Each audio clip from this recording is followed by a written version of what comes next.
Most people lose their free will to those programs, and it's that uncompromising will where you keep training the animal to stay, to get beyond all the cravings, the feelings, the habits of the body, and catch yourself. The best-selling author and host. The #1 health and wellness podcast. On Purpose with Jay Shetty. I think the most beautiful and powerful thing in the world is a repetitive thought. But sometimes the most dangerous thing in the world is a repetitive thought. Absolutely. And we think about the most beautiful things we create is because we're obsessed with this new idea and this new thought that we want to build something. But at the same time, we know countless people who they have a thought every day that says, I'm unlovable, I'm unworthy, I don't deserve love in my life. If someone's having a negative, repetitive thought, specifically around self-worth, what they believe they deserve in love, where do they start with that thought? Well, we think primarily 90% of the time we think the same thoughts as we thought the day before. The challenge with that is the thought that you keep thinking over and over again becomes a belief. And nerve cells that fire together wire together. So the more nerve cells fire, the more they develop long-term relationships and the more hardwired they become. The more hardwired they become, the more automatic they are. The more automatic they are, the more unconscious they become. So the process of change really requires becoming conscious of your unconscious thoughts, which means just because you have that thought doesn't necessarily mean it's the truth. If you have that thought and you accept it, you believe it, you surrender to it without analyzing it, that thought will lead to the same choice, which will lead to the same behavior, which will create the same experience, which then will produce the same emotion. The same emotions then drive our very same thoughts. In time, our biology, our neurocircuitry, our neurochemistry, our hormones, and even our gene expression stays the same because we're the same. So in the process of change, when you come up against that unconscious belief and you make it conscious, most people get uncomfortable when they confront that thought. And they're stopping an automatic process. And the body, which has been conditioned to be the mind because it's doing something over and over again, that's a habit, is craving the experience because it wants the emotion associated with it, right? So the thought of being unworthy produces the feeling of being unworthy. That feeling then, when the person feels unworthy, tends to cause the person to think more unworthy thoughts. It only takes a thought and a feeling, an image of yourself and an emotion, a stimulus and response, and you can condition the body to memorize that behavior and that emotional state better than the conscious mind. So the moment we inhibit that thought or the moment we become conscious of it and we no longer accept it, there's a biological craving that takes place in the body because the body has been conditioned to be the mind. So the body starts influencing the mind to think more corresponding thoughts equal to that feeling. So here comes the assault. That you're not only unworthy, you're everything else that goes along with that feeling. And this is where people have to make up their mind if they truly want to change. Because if you decide to confront that thought and make a different choice, get ready because you're going to feel uncomfortable. It's going to feel unfamiliar. And there's going to be some uncertainty because you're stepping out of familiar territory. You're stepping out of the known and you're stepping into the unknown. Now, this is really when you leave the bleachers and you get on the playing field because the brain immediately looks around in its environment to see if anything's changing because you're changing, and you see that nothing in your world is changing because you actually haven't fully changed yet. So the moment we look for evidence in our life and we don't see it, sooner or later, most people accept that thought, which leads to the same choice, which creates the same behavior, which creates the same experience that produces the same feeling. And then they say, oh, this feels right to me. No, that feels familiar because you've just returned back to the known self. I think that when people truly want to make up their mind to change and they become so conscious of those unconscious thoughts, they would never go unconscious to them again. That's the moment the body is being reconditioned to a new mind. If you inhibit that choice, that leads to that habit or that behavior. A habit is when you've done something so many times, the body knows how to do it better than the brain. Now you're stopping the body from being on its automation, on autopilot. And if the body's craving the feeling of unworthiness and you're stopping the body from feeling that way, and you're aware in your life how you speak. You're aware in your life how you're feeling. And you're checking in, you're saying, do I really want to feel this way? This is that river of change where you're going from the old self to the new self. So it makes sense then. If those principles in biology work in that way, they could actually work in our favor. So if you said, okay, I'm going to sit down for a few minutes, I'm going to become so conscious of my unconscious self, my unconscious personality, that victory today would not be going unconscious to those thoughts, behaviors, and emotions. Okay, let me get so familiar with them that I don't go unconscious. Okay, I got that down. Now, what thoughts do I want to fire and wire in my brain? And if a belief is a thought that you keep thinking over and over again, with intention and with attention, you'll switch on that prefrontal cortex and assign meaning to the act and start installing new circuits in your brain. If you keep doing it over and over again, it becomes more hardwired, it becomes more automatic. And now you're installing a new belief that you are worthy of love, you are worthy of abundance, you are worthy to heal, whatever that is. That's the thought you do want to believe in. And when it matters the most is when it's the hardest. Because if you don't have the circuitry in place, you'll default back to the old programs, right? So then if you said, how am I going to be in my Zoom calls today? How am I going to be in traffic today? How am I going to be with my ex, my coworkers? And you started thinking about and rehearsing how you were going to act in certain situations. The brain actually doesn't know the difference between the real life experience and what you're imagining. The research on mental rehearsal shows that the brain will look like in time that it's already had the experience and it's vacant of the experience. Now, keep firing and wiring those circuits and you're going to begin to behave that way. So now you're installing circuitry now to use in your life to get your behaviors to match your intentions. If you said, how would it feel to feel worthy of love? How would it feel to be grateful for life? How would it feel to be worthy of abundance?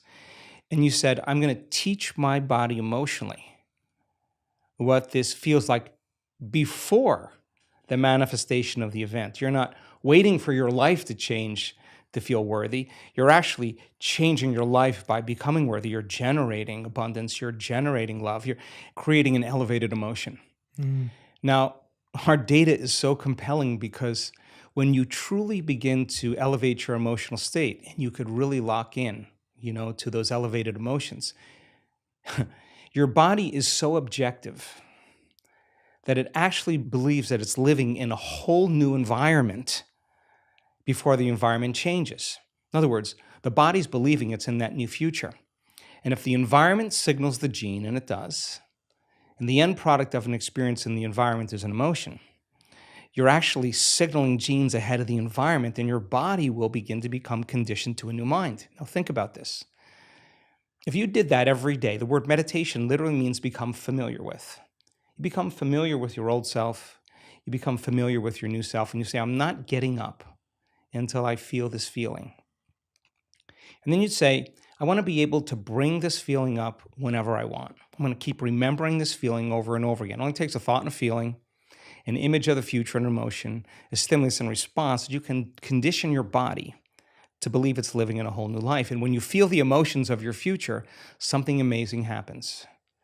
You're no longer in lack or separation, so you're no longer looking for the event to take away that feeling of lack or separation. Your body's actually believing it's in the event. And so then you're not looking for it. You feel like it's already happened. Get ready, because that's when your life begins to change. And so we've discovered that if you're actually practicing this and you immersed yourself in that experience fully for 7 days, the amount of metabolic and biological changes that will take place in your body will be so significant that your body will actually believe it's living in that future. And yet, most of the people that come to our workshops are literally in a ballroom. There's nothing really exciting happening in the environment, but their body's believing they're living in a whole new life.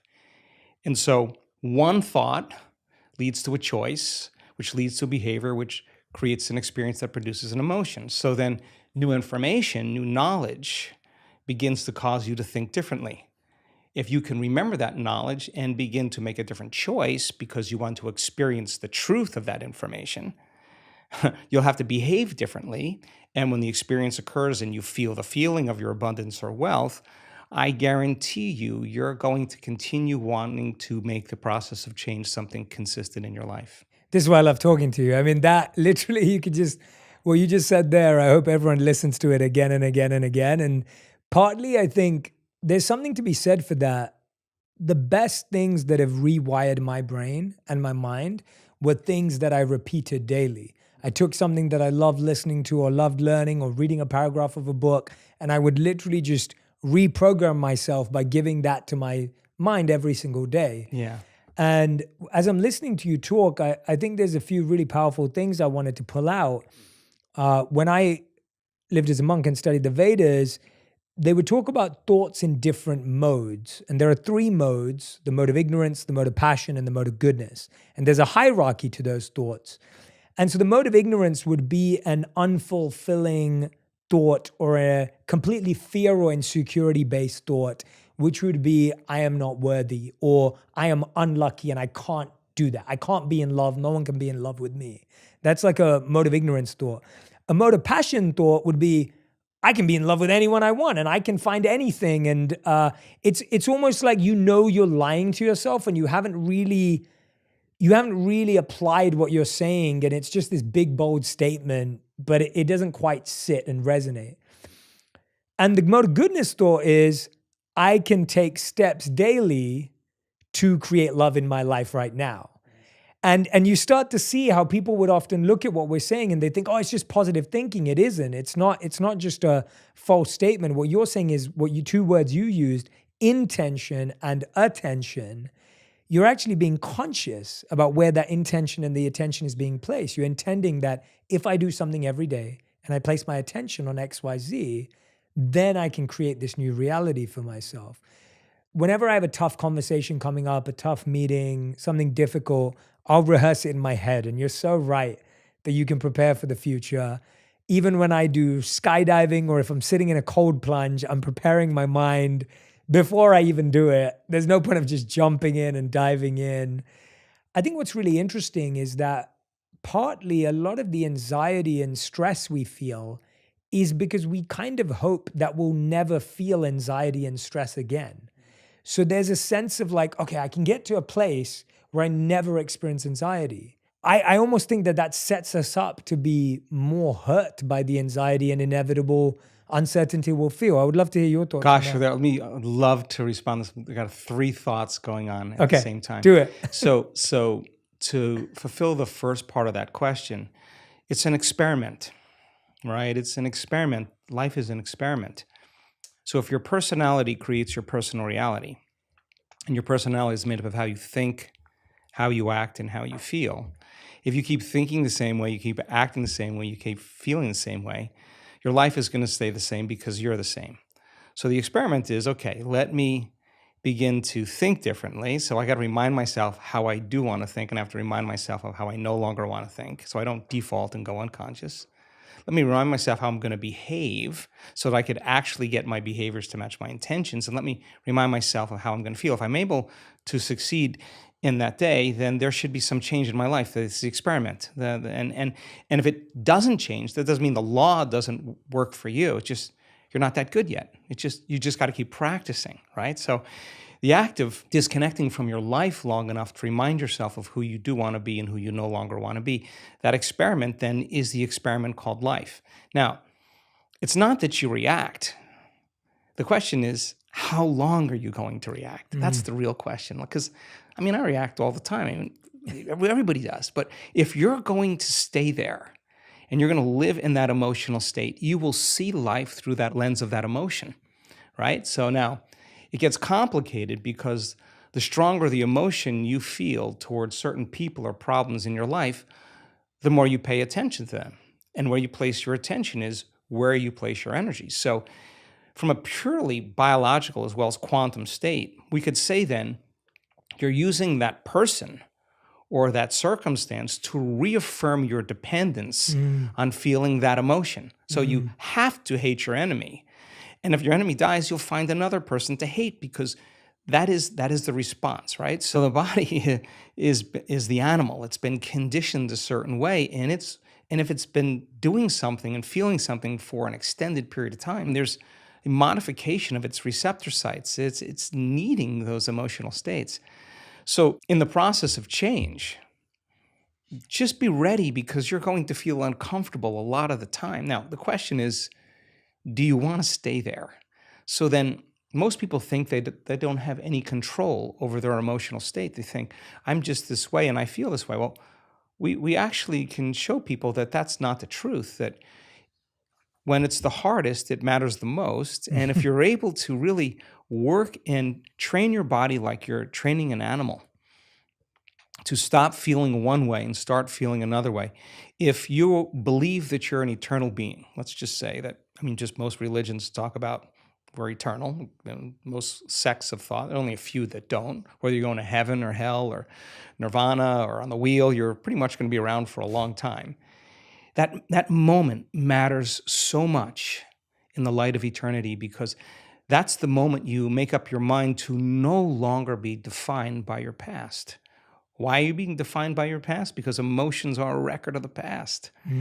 And so then if you're feeling that emotion, your body is believing it's back in that same experience of the past. So the more knowledge that we have and understanding that justified, valid or not, those emotions are hurting no other person but you, because the long-term effects of living by those emotional states, those survival states, are actually down-regulating genes and creating diseases. Sooner or later, you're going to have to ask yourself, is this loving to myself? And forgiveness is just when you overcome the emotion, you take your attention off that person or that problem, and you're freeing yourself and you're freeing them. So people do the best with what they think is available. That's my belief. And if you're unaware that you can control your emotional states, you'll rely on something outside of you to do that, whether it's a computer game, whether it's a Netflix show, whether it's a drug, whatever it is that you need to make that feeling go away. You're dependent on your outer world. And I think that's a hypnosis. That's a conditioning. You teach people that you can actually regulate and change your emotional states. You give them the tools to literally step into a new future. So that process, of course, is extremely uncomfortable. And the question is, how long are you going to stay in that emotional state? And 50% of the story that most people tell about that past experience isn't even the truth, because they're making things up, and they're doing that so that they can justify why they haven't changed since some past event. Most people reach a point in their life where they reach crisis or disease or diagnosis or loss or betrayal where they finally go, gosh, it's time to change. I think change is an ongoing process, and the more we change, the more we should see evidence in our life. That makes it exciting. Yeah, and I think you're right that I've thought about this for a while, that I feel most people know that they want to change, and most people know what they want to change, but they still struggle to make a change. And so I found that we don't often have a values crisis, we have a habits crisis, because people don't know how to reprogram their habits, and they've started to assume that the way they feel is who they are. And I wonder how you think about this, because I think we're living at a time where what you just said is like you either kind of find a way to numb your feelings, so you're turning towards something external to numb how you feel, or today we're being told, well, feel every feeling and emotion completely. And then often we don't kind of get to the reprogramming phase. So I guess, how do you know how long to take a feeling seriously, effectively, and assessing it before you kind of take action on it? Feelings and emotions are the end product of past experiences, and we can remember experiences better because we can remember how they feel. The stronger the emotion we have to some experience in our life, the more altered we are inside of us. The more the brain freezes a frame and takes a snapshot. And that's called a long-term memory. That image is being bossed neurologically in the brain. So then what most people don't know is that every time they remember that event, that trauma, that betrayal, that loss, whatever it is, they're producing the same chemistry in their brain and body as if the event is occurring. So what happens over time is that conditioning process conditions the body to literally live in the past. So if a person is living by the same familiar feeling every single day, whether it's guilt or unworthiness or pain or suffering or victimization or depression or whatever it is, it's so important for them to come right up against that emotional state because they're coming up against the known. The question fundamentally becomes, for that person, is it possible then to feel a different feeling? Now, if you cannot feel a different feeling other than the feeling that you're used to feeling, it should tell you volumes about that feeling because it's going to influence your very same thoughts. So the research that we've done over and over again is that the only way you're actually going to reprogram your brain to work in your favor is you got to learn how to regulate your brain waves. And you know this, of course. Beta brainwave patterns are thinking brainwave patterns. It's the analytical mind. It's our critical facilities. We're in beta right now. We're aware of our bodies. We're aware of the environment. We're aware of time. The neocortex is switched on. It's what plugs us into three-dimensional reality. It's the seat of the autobiographical self. There's a lot of circuits in there from things you've learned intellectually and things you've experienced in your life. So for the most part, it's a repository of the past, right? And so 90% of those thoughts that we think being the same thoughts as the day before tend to become like automatic programs, and they become more subconscious or more unconscious. So in order for us to begin to change those programs, we got to get into the operating system. And the only way we do that is we got to slow our brain waves down in that thinking neocortex. The challenge for most people is they have so many demands in their life. They have so many emotional responses to circumstances in their life that they're living in a state of stress and living in a state of survival. In a state of stress and survival, you don't close your eyes. You got to keep your eye on the ball. You got to keep your attention on the outer environment. So their brains tend to work in a higher brainwave pattern, a mid-range or high-level beta brainwave pattern. And that's like driving your sports car in first gear. It's a lot of energy for the brain. So learning how to regulate and slow your brainwaves down is something that we've been very, very interested in. When you teach people how to do that, it could become a skill.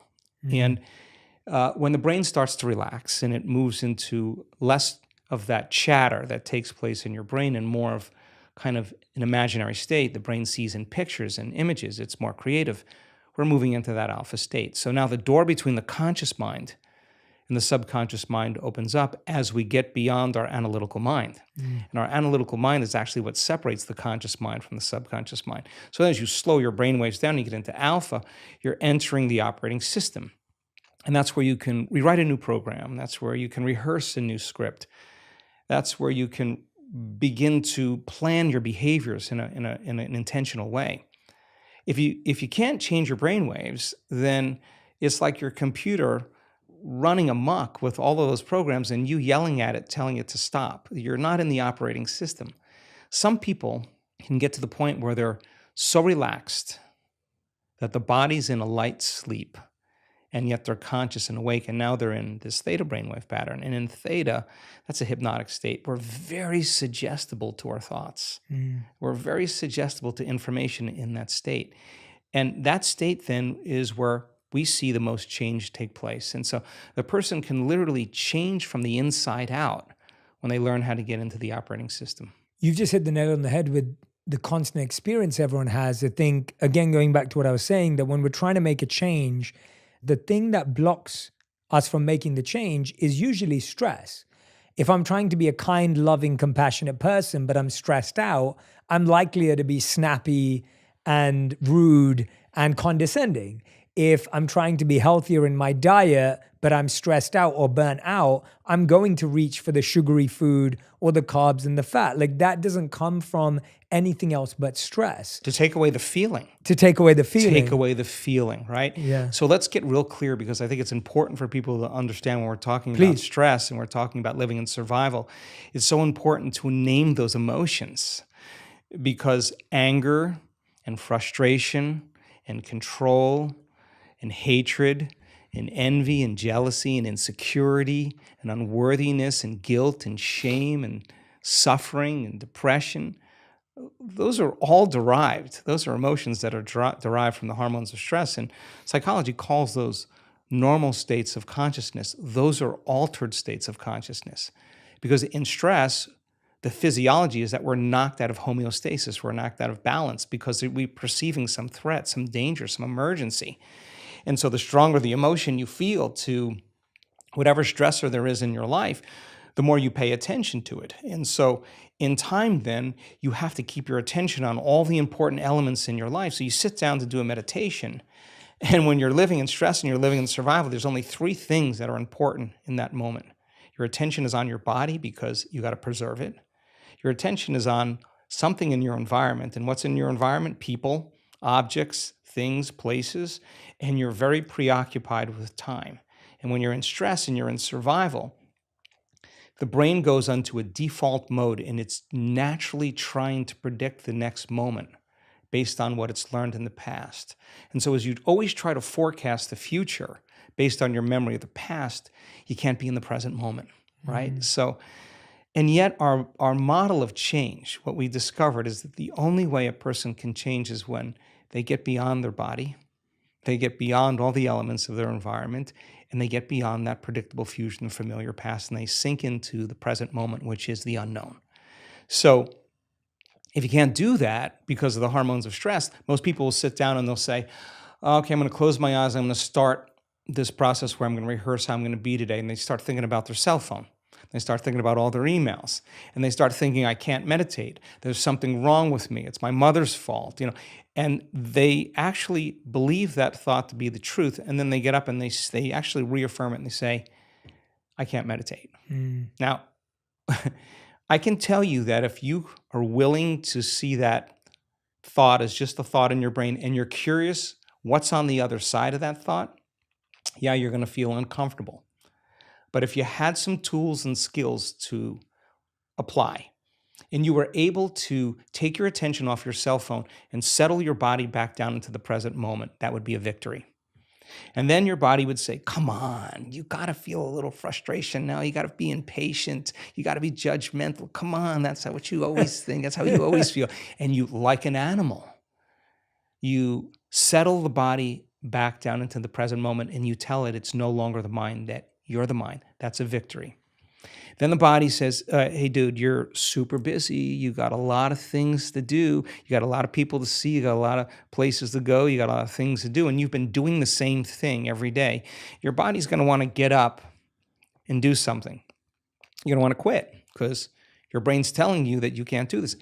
If you had the awareness to settle the body back down into the present moment, you would be executing a will that's greater than the program, because most people lose their free will to those programs. And it's that tedium in the beginning that is an uncompromising will, where you keep training the animal to stay, to take all of its attention off the environment, to get beyond all the cravings, the feelings, the habits of the body, the drives of the body, and catch yourself defaulting to that predictable future, bringing your body back into the present moment, siphoning energy back, your attention into the past based on those familiar emotions of the past. We've discovered that if you're willing to do that for just a few days, you could actually liberate an enormous amount of energy from your body.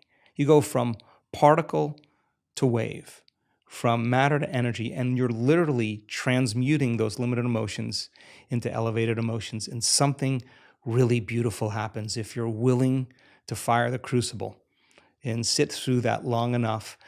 All of these emotions that energy moves right up into the heart, and the person starts falling in love with life. They start feeling this state of gratitude, this gratefulness to be alive, this ineffable word of relaxed and awake. And something really magical happens when we've discovered this little simple thing. When that energy makes it to the heart, there's only one place it wants to go, and it goes straight to the brain. So the person starts relaxing into their heart when they feel this feeling, and the more they relax into the heart, the more their brain all of a sudden starts becoming aroused. And they start going into these elevated gamma brainwave patterns. Now, gamma is not unconscious. Gamma is actually super conscious. It's actually super aware. You're outside the program now. So when that occurs and the brain goes into gamma brainwave patterns, what we discovered is it's not a little gamma. It's not a lot of gamma. It's not a whole lot of gamma, it's a supernatural amount of gamma.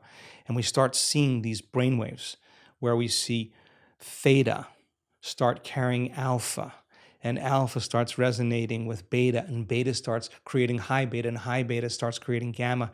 And you see these standing waves of brain coherence happening. And the person feels so amazing that they don't want the moment to end. And so we see when they put their attention on their heart, like filling a gas tank, we see on the gauge of on the scan, this very low frequency start rising in the heart. The energy that's the heart uses to function actually goes up because they're placing their attention there. And where they place their attention is where they place their energy. And then you see the parasympathetic nervous system come up with it. That's the nervous system of relaxation. And then we see it kind of drop. And we see the sympathetic nervous system starting to go up. And now sympathetic regulation is an arousal, right? But the arousal isn't fear. The arousal isn't hatred or aggression. The arousal isn't pain. That's the arousal created from survival. There's only one other arousal, and that's ecstasy. That's bliss. And the person all of a sudden feels connected to something greater. Now, here's the beauty. We can see people do this in 15 minutes. The most important takeaway around all of this is that feeling that they're feeling is not coming from anywhere outside of them. No person's doing that. No wardrobe change is doing that. No sports car, no football game. Nothing is doing it to them. It's actually coming from within. That is the moment they stop looking for it outside of them, and the love affair begins. And so when we start feeling these elevated emotions, these more selfless emotions, it's not like you have to try to forgive. It actually is the side effect of you changing your emotional state. You no longer want, because you feel so whole. How could you want anything? So we started interviewing people when they had these moments, and they had such an incredible amount of love that they felt. We measured their oxytocin levels, their love chemicals are very elevated. The amount of gamma in terms of coherence was 200, 300, 400 standard deviations outside of normal in coherent gamma. Now, 3 standard deviations outside of normal in gamma is about 2% of the population. 200, 300, 400, a lot of energy in the brain. So the brain all of a sudden is receiving an enormous amount of energy. So we've discovered relaxed in the heart and awaken the brain. And that process of transformation is your willingness to sit past that thought, past that emotion, and keep training the animal. And sooner or later, you can recondition it to a new mind. And the system for this new mind and this journey that you're talking about is meditation. Like, this is coming through a meditative practice. Is that similar to the breathwork meditation practice that you just did research on, or is that totally separate? These Wow. Okay. yeah. Yes. So our week-long events are a full immersion experience. We've done the largest studies on meditation that have ever been done, just because we have a community of 1,800 people that come to an event that are going to be getting up at the same time, doing the same thing, pretty much making the same food choices, in pretty much a big laboratory, right? And so our discoveries in working with 1,800 people in measuring brain waves, their brain function before and after the event, measuring their gene expression before and after the event. We're measuring 2,882 metabolites in their blood. We're measuring DNA expression. We're measuring urine. We're measuring saliva. We're measuring the energy of the room. We're measuring everything. And meditation, in a sense that it's not in the traditional way. What we do is we look at what really works. We're actually looking to say, well, that's something that we can actually see a change in. So we teach meditation 3 ways: to become familiar with your old self and to become familiar with your new self. That's what the word meditation means, familiarization, to become familiar with. So we use that model for change. To slow your brain waves down and get beyond your analytical mind is meditation. And you teach your body how to do that. And we've discovered a formula that simply makes it very easy for people to do it. You practice it, you'll get good at it, just like anything else you practice. So to get beyond the analytical mind is another way to reprogram ourselves. And then meditation is really about getting beyond your body or disconnecting from your body, disconnecting from your environment, and forgetting about time. And that is that eye of the needle where we begin to make the most significant changes. So we're data driven. We're really looking to see what it is. And when we see brains respond in the same way, it helps me enormously to teach the material better. And so the more people understand what they're doing and the more they understand why they're doing it, the more naturally the how becomes easier. And nothing is left to conjecture. If nothing is left to superstition or dogma or even spiritual, traditional words, use science as the contemporary language to demystify that process. You need to give people numerous times to overcome themselves and numerous times to connect. Sooner or later, you'll start watching transformation right before your eyes. And so one of the cool things that we've discovered is that we have so much compelling data to suggest that you're greater than you think, more powerful than you know, more unlimited than you could ever dream. We have compelling data to suggest that your nervous system is the greatest pharmacist in the world, that it makes drugs that work better than any drug in a drugstore. A drug study is about 18 to 25% cause and effect, causality. Our data is between 75 and 85% cause and effect. This is a person creating their own pharmacy of anti-inflammatories, their own pharmacy of anti-carcinogenic chemicals, their own pharmacy of pain relievers. We're seeing this over and over again. So we have this incredible data that says that this is no longer pseudoscience. This is really science. The side effect of a person's transformation has changed my belief in what's possible. I have seen people stand on the stage with stage 4 cancers that were in every single organ in their body that metastasized, and they have no sign of cancer in their body. And we have data that suggests that you put the blood of an advanced meditator and a uterine cancer cell, a pancreatic cancer cell, 70% of the mitochondrial function in the cancer cell is diminished. And the mitochondria is the energy packets of the cell. It's taking energy out of the cancer cell. It works perfect with what we're seeing with the testimonials that people are telling around the world. We've seen blind people see, we've seen deaf people hear, we've seen people with spinal cord injuries walk again, we've seen ALS change, we've seen all kinds of unbelievable health conditions changed by a person simply changing the way they think, the way they act, and the way they feel. How long have you seen certain things last? Like, how much does the practice have to continue daily to sustain impact? Because I feel that, this isn't, as you know, isn't a one-off thing, and that isn't what you're encouraging. Like, this is the experience of when someone's coming to a retreat or an event, they're having this incredible experience, but then do you measure how people continue to practice? Yeah, it's important. Yeah, it's super important for us. And of course, we have mounds of data, but let's see if I can say this as clear as I possibly can. When a person has that arousal, where they're feeling that elevated emotion, and their eyes are closed, they're in a room with 1,800 people. There's music playing in the background. They're not eating, they're not smelling, they're not tasting, they're not moving about and feeling. On some level, they're having an inner experience, right?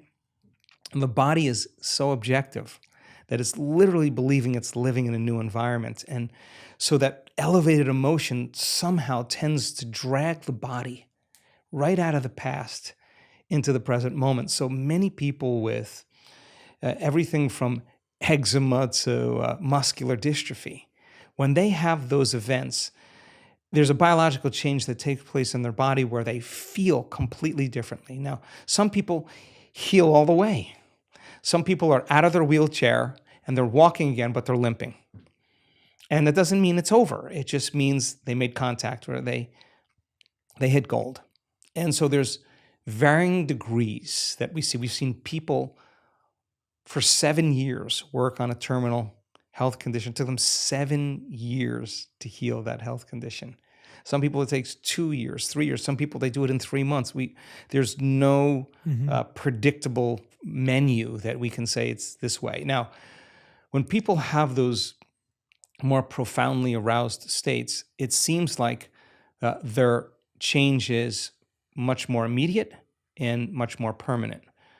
But for the most part, we see people's response pretty dramatic. Now, it's also important to say that we have seen people heal from terminal cancers, stop feeling those elevated emotions and return to responding to the circumstances and conditions in their life and return back to the same personality.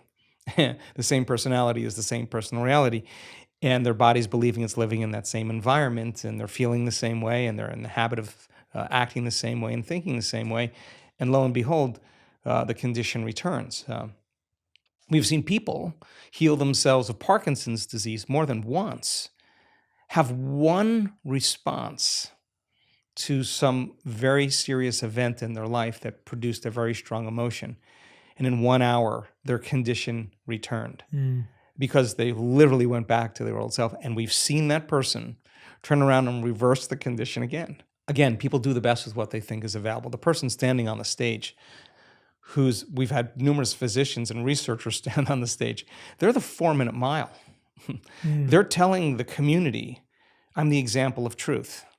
This is no longer philosophy. This is no longer theory. Here's my scans. We had someone with bilateral breast cancer just recently.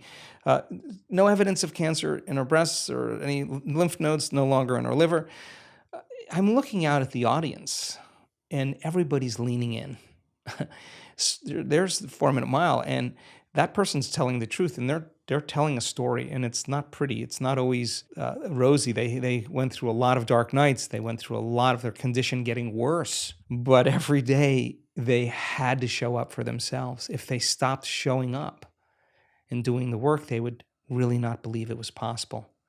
But if they showed up and did the work, it means that they believe it's possible. And I think when you believe in possibility, you got to believe in yourself. When you believe in yourself, you got to believe in possibility. So it used to be a few examples of that. Now we have so many great testimonials, so many great stories that now it's becoming infectious, just like a virus or any bacteria becomes infectious. Now health and wellness becomes as infectious as disease. And you get a community of people starting to break through, and you start seeing these changes where people stand on the stage. Invariably, you're going to see a very strong shift in consciousness, and consciousness is awareness. And if you're unaware that you could actually heal yourself, you'll make the same choice. Once you see it, I think it starts creating a brush fire, and that's really the exciting part. So we're seeing so many great testimonials that are undeniably great stories of transformation. And many of those people still no longer have their eczema, still no longer have their Parkinson's, still no longer have their cancer. Yeah, since the last time we spoke, I know your team of researchers went and did some work. I wanted to ask you some questions about this.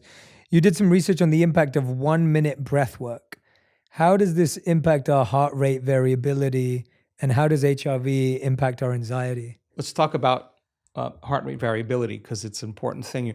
So your brain is trying to control and predict everything that's taking place in your life, because stress is actually created when you can't predict something, you can't control something, or you have the perception that something's going to get worse, okay? So you switch on that primitive nervous system, the fight or flight nervous system, and as you shift your attention from one person to another thing, to another place, to another problem, every one of those different elements has a neurological network in your brain. So the arousal of the hormones to say, pay attention, there's danger. As you start shifting your attention to each one of these elements that have neurological networks in your brain starts firing very incoherently. And in fact, you could actually, by thinking about your problems, turn on the stress response just by thought alone. And that's what most people do. So now there you are, you're sitting in traffic. The heart is pumping because it's trying to get blood to the extremities, because a primitive system is switching on, saying that there's a predator, there's danger. And the heart is beating against closed arteries. And the heart starts beating out of rhythm, it starts beating out of order, and it starts beating very incoherently. So when you have incoherence in the brain, and you have incoherence in the heart, when waves are incoherent, when they intersect with each other, they cancel each other out. And when they cancel each other out, that's less energy in the brain. If there's less energy in the brain, you're going to default to some of those reflexive systems. If energy is diminished in the heart, you're not going to trust. You're not going to be vulnerable. You're not going to want to commune. You're not going to want to connect. You're not going to want to feel grateful. It's not a time to feel any of those things. It's time to run, fight, and hide. Okay, so most people say, okay, well, I had a stressful day. I was stressed out the entire day. And at the end of the day, they turn on the TV and they relax. The important thing to realize is that if you're relying on something outside of you to change that emotional state, you'll become dependent on it. So is it possible then to begin to create more coherence in the brain? And the answer is yes, because when you're under the gun of those chemicals of survival, you're narrowing your focus on the cause. You hear something moving in the bushes, you freeze, and you narrow your focus. And it's that narrowing of focus that tends to be obsessive. When we're in stress, we overthink things, we overanalyze. That actually, we've discovered, makes the brain worse. And it actually makes the heart regulate more out of order. So then we said, okay, if the brain is narrowing its focus and it's becoming over-attentive, what if we teach it how to do something else? What if we teach it how to broaden its focus? And instead of focusing on something material or something known, just open up and focus on nothing. And the act of broadening the focus actually causes a person to stop thinking and doing and start sensing and feeling, is actually what starts to slow their brain waves down. The redundancy of shifting your attention from one person to another problem to another thing causes the brain to fire like a lightning storm in the clouds very incoherently. So as you start to open your awareness and sense nothing, we've seen this thousands of times, those different networks that are firing out of order start to synchronize. And what syncs in the brain links in the brain, and the brain becomes more orderly. It starts to become more coherent. If you could learn how to rest your attention in your heart, and where you place your attention is where you place your energy, regulate your breath, start slowing your breathing down, even if you did it for 1 minute, you could actually begin to change your brain waves, and you could actually cause your heart to start functioning in more regulation and more order. If you said, okay, I'm going to work with my body, and I'm going to start breathing, and I'm going to start feeling emotions that I do want to feel. Yes, it may take you a few minutes to get there, but if you keep practicing it over and over again, the heart starts producing a very profound signal. It starts to produce an external magnetic field. It's measurable. So now you have a coherent brain, which means you can get very intentional. And you have a coherent heart, which means you can feel the emotions of your future before it happens. Somehow you have this broadcasting of this Wi-Fi signal. And the brain tends to be electrical in nature, so it sends out an electrical charge into the field. The heart is the magnetic charge. It's what draws things to us. It's the magnetic field. And now you actually, by changing the way you think and the way you feel, you're changing the signal in the field. And if you're able to maintain that state for an extended period of time, I say something magical is going to happen in your life. Something unusual, some unknown experience is going to occur.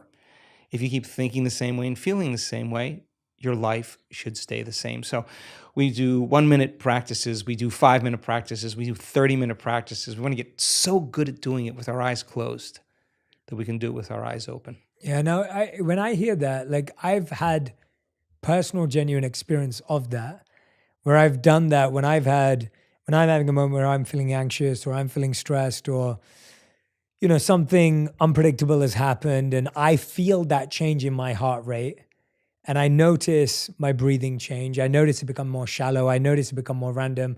I know that when I'm practicing breath work, I'm able to come back to stillness. I'm able to come back to that sense of balance. And then I'm able to actually approach the issue at hand with more clarity, with more connectedness and a feeling of confidence.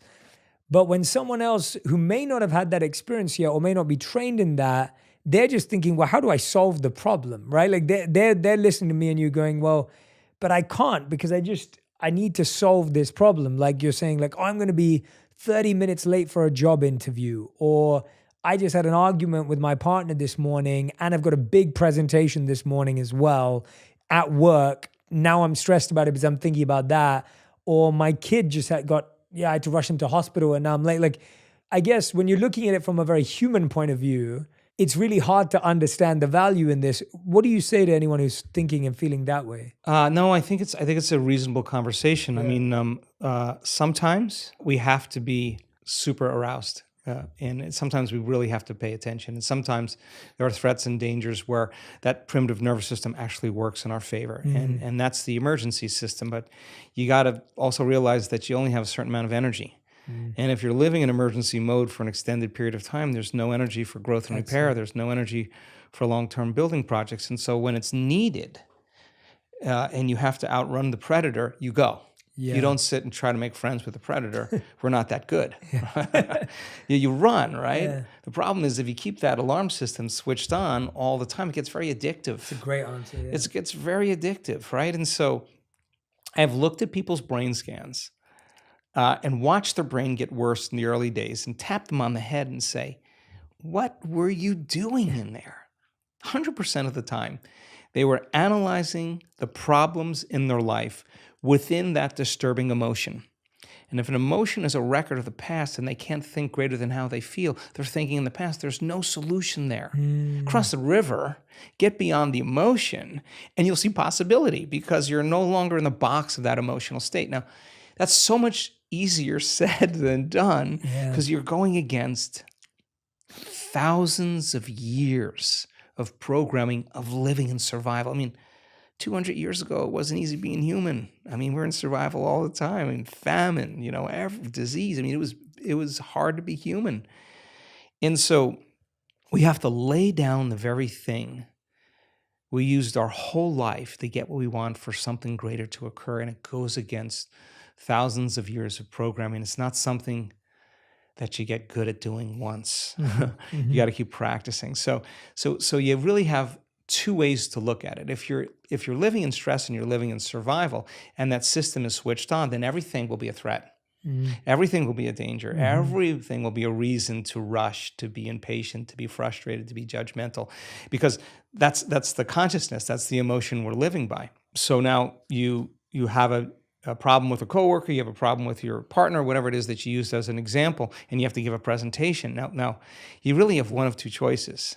Either be victimized by those conditions in your life and you stay in that emotional state. And I'll say to you, Jay, why are you that way? Well, I'm this way because of this person, this circumstance. That person or circumstance is controlling the way I feel and the way I think. Anything that controls the way I feel and the way I think, I'm victim to, right? Okay. Or I actually can be a creator now. Okay, so when it's the hardest, it matters the most. Okay, so there's going to be a story, a valid story that's going to go along with those emotions that you're going to have to give up, that you can address at another time from a different state. If you're altered in that state and you say something, you do something, you write the email, you send the text, you'll always regret it. You'll always say, I should have never said that. I should have never done that. We got to learn that we're in an altered state at that time. So there's only one of two choices. You either stay there the whole day and tell everybody that story, or you say, okay, let me take a moment. Remember that this is the experiment called life. Okay, let me practice getting relaxed in my heart. Let me slow the animal down. Let me practice that. Take a few minutes. Now, let me breathe. Let me get my state back. Let me change everything. Okay, let me remember who I am, who I want to be when I open my eyes, and let me practice that again. Now, even if you had to do that 10 times in one day, I would say it was a day worth living. I would say it was a day worth living. And when we do walking meditations, in our retreats, we're doing walking meditations so you can practice doing it with your eyes open. Yes. Like if you're going to be relaxed in your heart and awake in your brain, and you can do it with your eyes closed, okay, let's take it out for a test drive. Let me open my eyes. Let me pay a little bit more attention to my inner world. Let me practice feeling this feeling. Let me practice feeling this way, and let my brain do what it does. Let me get defined. Let me change my physiology. Let me change my state. Let me walk as the healed person. Let me walk as the abundant person. Let me walk as if my prayers are answered. Let me walk in this state. If I keep practicing that over and over, it's going to become a habit, right? Yeah. And so we hit it as many ways as we can. We have at least 7 or 8 different breaths that we do because we see how they all work in the brain. We have all kinds of meditations. We have sitting meditations. We have standing and walking meditations. We have laying down meditations because we want you to be able to do it with your eyes open, with your eyes closed, standing, walking any way you can so that you don't default and return back to that person. Now, if you do default, you didn't fail. That's a program. You just went unconscious. And how many times do we have to forget until we stop forgetting and start remembering? That's the moment of change. No one cares how many times you fell off the bicycle. If you ride the bicycle now, you ride the bike. So it's the constant process every single day. And I think that sometimes we look for evidence in our life and it hasn't happened. And I think it's so important that we still show up. Yeah. Yeah, because that's where you're changing the most. And when you get to that point where you could care less if it happens or not, because you feel so happy, so grateful for who you are, get ready, because your life is going to begin to change in magical ways. I'm so proud of our community, not because they do the work every day, not because they're trying to be good or please anybody. They do it because they don't want the magic to really end. The experiment is too good. They're going to continue to be a creator in their life. So then when they change the way they feel and the way they think, and they start seeing evidence in their life, they're going to remember what they did inside of them to produce that outcome, and they're going to believe they're creator of their life and less of the victim of their life, and that's empowerment. Yeah. And you can't take that away from anybody. You can't tell me now you're too sick to do that. You can't tell me you're too old to do that. You can't tell me you had a horrible past, you're too out of shape. You can't even tell me that you never meditated before, because we have people that come, they know nothing, they get dragged by somebody, and they have the most profound experience because they're not expecting anything. And we have data that suggests that when you don't expect anything, you're going to have a profound moment. So everybody can do it. There's nobody that's so special to be excluded from this process. And we have had people that have had brutal pasts with abuse, with trauma. We've seen Navy SEALs and prisoners with horrible, horrible memories literally transform in 7 days. And I could say right now that you make the time every single day to decide who you're going to present to the world, and you get up as that person.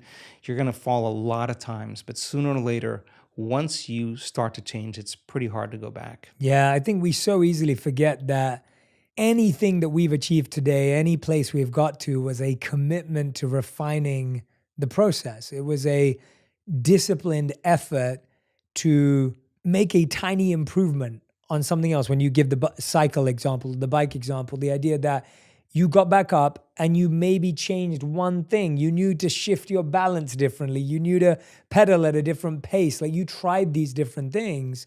And it's what you're saying, that it's an experiment. If we keep trying the same thing, we get the same result. But the point that I love that you brought up to that answer was the idea that sometimes you do need to be an emergency, but don't make emergency a habit. Exactly. And I think that's where most of us veer off on the wrong path. I was asked recently, anyone who knows me today knows that I'm a hardworking, productive, high-performance type of individual. I live a very scheduled life and a disciplined life. And the biggest question I get around the holidays is, Jay, are you able to switch off? And I always go back and give the credit to my monk training. I'm saying I switch off immediately. As soon as I'm on the flight home, I remember before Christmas, I was getting on a flight home back to London, and I was off the moment I stepped onto the flight. And it was because it's not because I'm special or because I'm unique or I have superpowers. It's because I've simply done what you said, where I've trained myself to always be present. And so if I'm really present in my work, like I am with you now, then when I'm on the plane, I'm just present and I know that it's time to switch off. And so I think the idea that our presence bleeds and our lack of presence bleeds, and it's not that you can selectively be in emergency here and not in emergency here. The state you're feeling is going to spread across your whole life. Like, I know a lot of people who are high performance, and I've had to be mindful of this as well. It's like they're high performance at work, but then they take that high performance and they give it to their family. And now their family is getting a high performance dad, and they don't want that. They just want their dad, or they want their mom. And so how do we develop that? I guess that's a highly trained ability, is what you're saying, is we get the ability then to say, okay, I know when to use this and when not to. That's a more heightened state. Yeah, I mean, look, there's nothing wrong with hormones of stress. I mean, that's the only way we could actually survive. We're part human, part animal, part divine. I mean, we have two things at work here. I think the biggest challenge for a lot of people, and 70% of the time, people are living in that state of survival, living in that state of stress. The more you understand what that actually does to you, the more you can make better choices on how long you actually do want to stay there. Here's an example. Many people who are changing a health condition in our work, they start to do the work, they start noticing I'm sleeping better, I have less pain, I got my appetite back, I feel like I have more energy. They start noticing these subtle subjective changes. They go to their doctor, and their scans still show that they have their health condition. So they're noticing a change, but they're not healed all the way. Now, they don't say it didn't work. They say, what is it about me that I still have to change in order to heal? What thought, what behavior, what emotion? So they're a work in progress, right? Many of those people discover that they have one really good hour of meditation where they feel connected, they feel like their heart is opening up, they feel like their brain is coherent, they feel really great, they don't want the moment to end, and then they spend 15 or 16 hours of their day back in a program, rushing around, back in their emotional states, responding and reacting. And they realize that how could 1 hour of an elevated state weigh against 15 or 16 hours of my response to everyone and everything in my life emotionally is derived from those familiar emotions of fear or anger or hatred or pain or suffering, whatever. Okay, so now this is where the practicum actually goes to the next level because they're no longer just sitting down and rehearsing who they want to be. They're actually rehearsing for their life. They're saying, okay, when I see that person, when I'm in that circumstance, I can't go unconscious and feel this emotion, and I can't go unconscious and say these things or act this way. How am I going to act? What would love do? What would greatness look like? They don't know. They read about it. They get more information, and they're building this model. And now all of a sudden, their response to people, to circumstances, to problems in their life are changing. That's because they're changing. Then they notice that their health condition starts to improve a little bit more. Now they don't say, how come my Alzheimer's or my Parkinson's or my ALS hasn't healed? They're saying, how much more can I open my heart in my day and feel this with my eyes open all day long? If I understand that if I live by these emotions, I'm signaling genes ahead of the environment. Ooh, I'm going to stay in this state because it's this emotional state that is actually going to heal me. So I got to remember this feeling. I got to remember this feeling. I got to remember this feeling. And now they're no longer trying to remember the feeling just for any other reason, but because they want to remember the feeling when they're with their eyes open. Now they're understanding that the more that they change, the more that their health changes. And you can have the best diet, and you could do the best exercise, and you could be really rigid in the food choices and vitamins and minerals, and keep your body chemically balanced and physically balanced. But if you're not emotionally balanced and you're constantly in that fight or flight system, stress is when your body's knocked out of homeostasis. The stress is when your brain and body are knocked out of balance.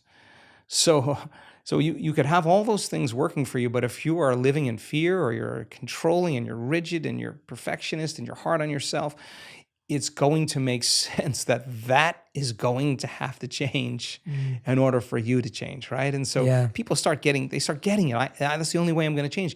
If I don't change, it's not going to change. Yeah, one of my favorite things as a practical exercise I ever did was I literally had scripts, and I mean handwritten, like I wrote scripts for how I wanted to feel when I experienced ego or envy. And so for every emotional challenge I had, something that I thought was an unhealthy thought, I literally had like pages and pages and pages of scripts that were built up from research, that were built up from spiritual literature, that were built up from science, whatever it may be, of what did I want to be able to say to myself when this thought or that thought came up.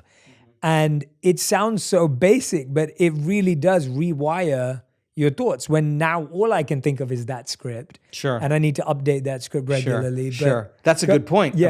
I mean, I'm constantly it's constantly. Yeah, it's not once. I'm constantly. I mean, 95% of who we are by the time of middle age is a set of unconscious thoughts, behaviors, and emotions. I mean, those are beliefs and perceptions that we have about ourselves and our lives. So, I mean, this is a never-ending process of self-discovery. I mean, there's always challenges that you'll have in your life that are going to initiate you into becoming conscious of what you're unconscious to.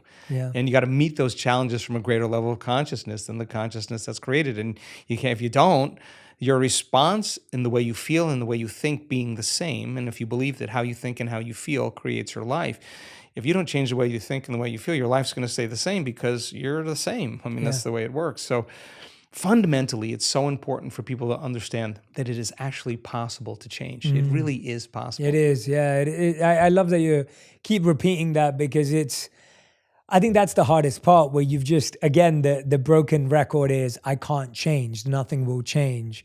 And not realizing that it's just a set of habits, it's just a set of routines that you've adopted as your reality. And you're going to be uncomfortable, so get used to it. Yeah. And so you could either stay uncomfortable, or you could actually say, how do I want to feel?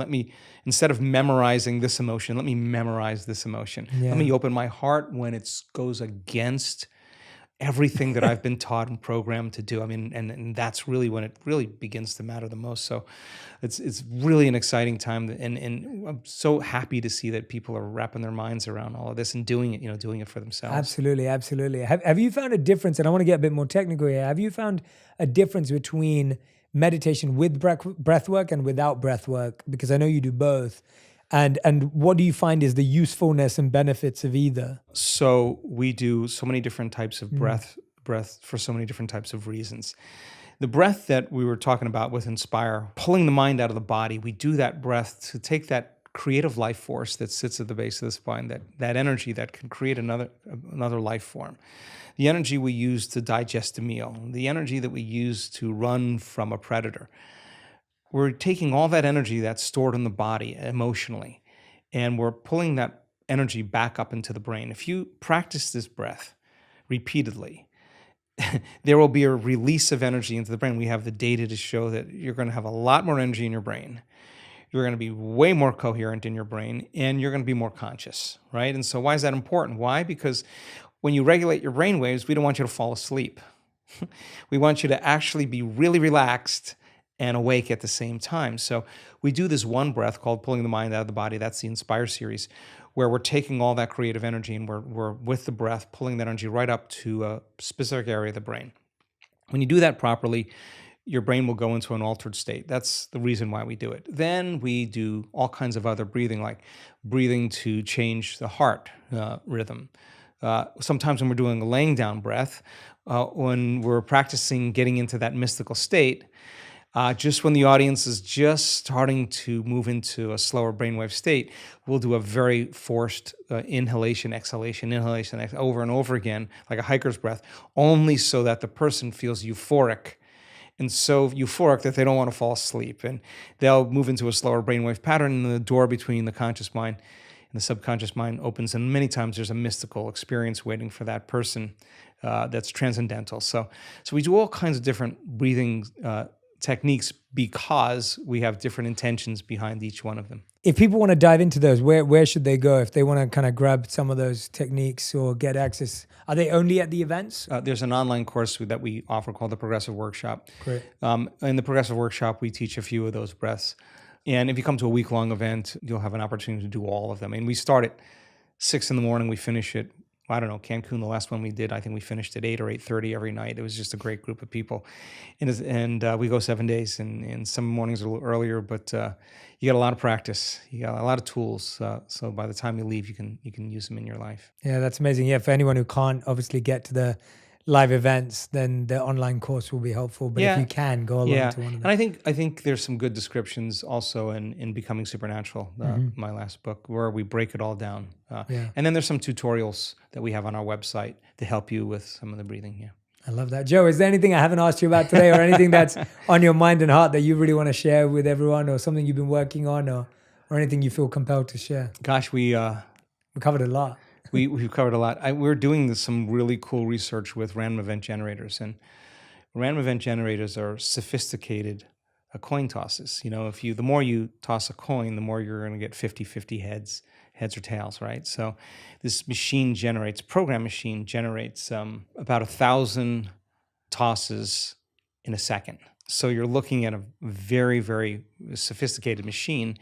And if you run it for 30 minutes, you're going to see in time an equal number of ones or zeros or heads or tails, and you're going to see the straight line. When you get a group of people together with brain coherence and heart coherence, they're emitting a field. And When we do healings in our events, 100% of the time when we do those healings, those random event generators have dramatic skews to show that random events become less random and more intentional. And it's collective networks of observers that determine reality. And it's not the number of people, it's not the amount of energy, because it could be entropic.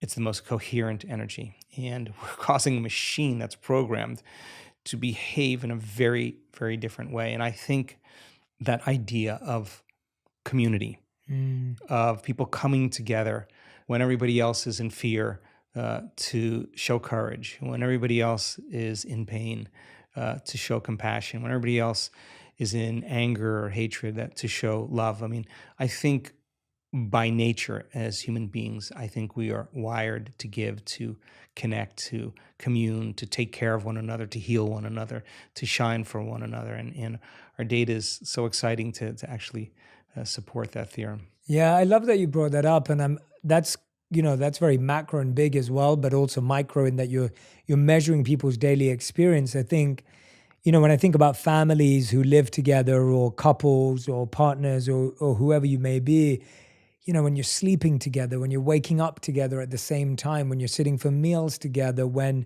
we realize and we know that the science shows that your heart rates sync up, like your heartbeats sync up when you're with someone. And I think it's really interesting because I think today in our individualistic world, there's a big desire to do things at our own time, when we want, how we want.